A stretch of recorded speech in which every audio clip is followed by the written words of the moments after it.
17ই April পর্যন্ত পুলিশি হেফাজতে দেওয়া হলো মোফাক্কেরুলকে। তিনি বললেন যে আন্দোলন সাধারণ মানুষের আন্দোলন এবং আন্দোলন চলবে যতদিন না পর্যন্ত সাধারণ মানুষ তার ভোটাধিকার ফিরে পাচ্ছে।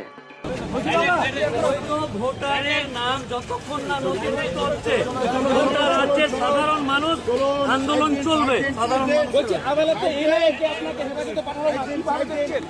এনআইএ পাঠাক আর সিবিআই পাঠাক আর যাকে ইচ্ছা তাকে পাঠাক, আইনের সহযোগিতা করবো তদন্তে।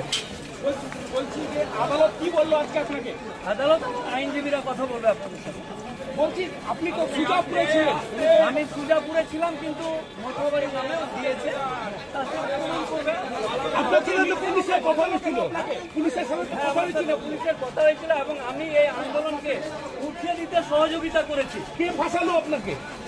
এ ফাঁসিয়েছে না কি হয়েছে পশ্চিমবঙ্গের সাধারণ মানুষের আন্দোলন, জাতি ধর্ম নির্বিশেষে হিন্দু নাম কেটে গেছে, তাদের আন্দোলন এটা। বলছি দাদা, এডিএম তো ছিলেন ওখানে,